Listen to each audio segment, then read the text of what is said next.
जय श्री कृष्णा।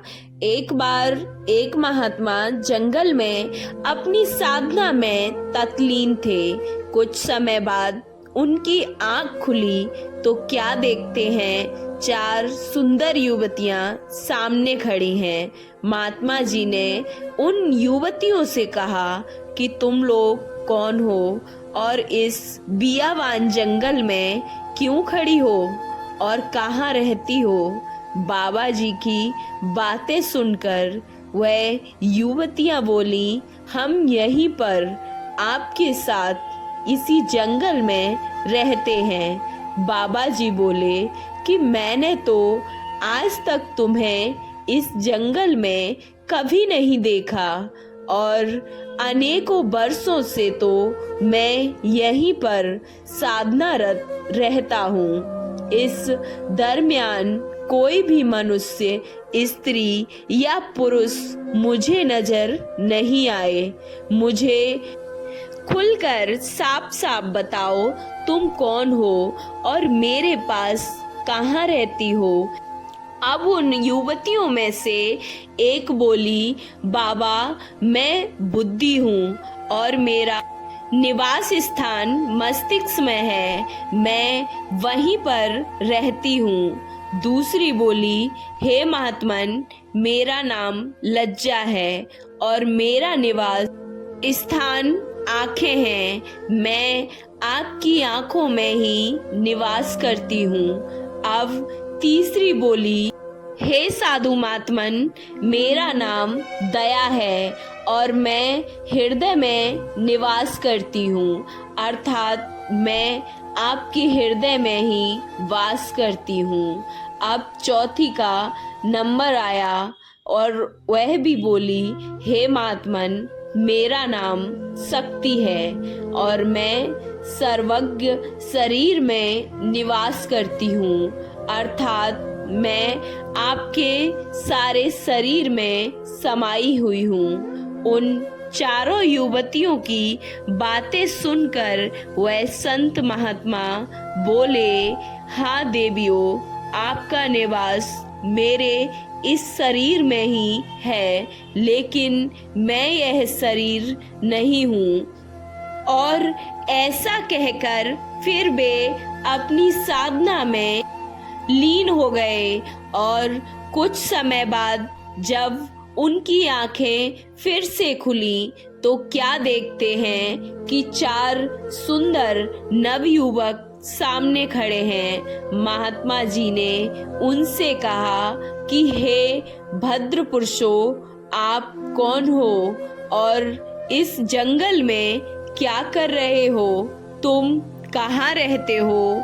तो अब उन चारों नवयुवकों ने उत्तर दिया, वह बोले, हम सब आपके पास रहते हैं। महात्मा जी ने प्रश्नवाचक दृष्टि से उन नवयुवकों की तरफ देखा तो उनमें से एक युवक बोला कि हे महात्मन मेरा नाम क्रोध है, मैं मस्तिष्क में निवास करता हूँ। इस पर महात्मन ने कहा, मस्तिष्क में तो बुद्धि रहती है। इस पर क्रोध ने कहा कि हे महात्मन, जब मैं आ जाता हूँ तो बुद्धि भी चली जाती है, अर्थात क्रोध के समय बुद्धि भी नष्ट हो जाती है। अब दूसरा नवयुवक बोला कि हे महात्मन मेरा नाम काम है, मेरा निवास स्थान आँखों में है। इस पर महात्मन बोले, आँखों में तो लज्जा रहती है। हाँ, आपने ठीक कहा, जब मैं आ जाता हूँ तो लज्जा यानी शर्म भी चली जाती है और मनुष्य माँ, बहन, पत्नी की पहचान भी खो देता है। और तीसरे भद्र पुरुष ने कहा कि हे महात्मन मेरा नाम लोभ है, मैं मनुष्य के हृदय में निवास करता हूँ, परंतु हृदय में तो दया निवास करती है, फिर तुम कैसे? महात्मन बोले। इस पर उस युवक ने कहा कि मैं जब आ जाता हूँ तो दया दूर चली जाती है। अब चौथे की बारी थी। उसने कहा, मेरा नाम मोह है, मैं संपूर्ण शरीर में निवास करता हूँ, परंतु शक्ति के सामने तुम कैसे ठहरते हो? तो वह बोला, नहीं महात्मन, मेरे आने पर शरीर शक्तिहीन हो जाता है।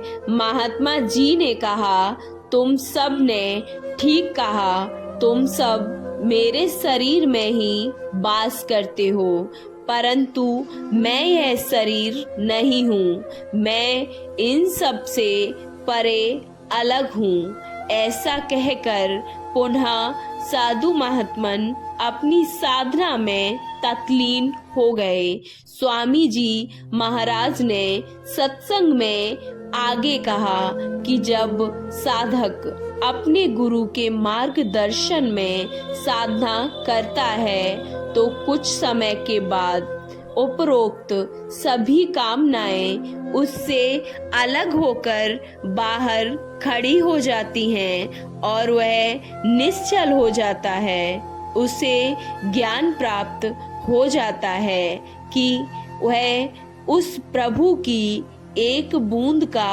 अंश है और बाकी सब जड़ वस्तुएं हैं। वह सारस्वत है। उसके आँख कान खुल जाते हैं और अंदर में अपने गुरु एवं उस प्रभु के वह दर्शन करता है।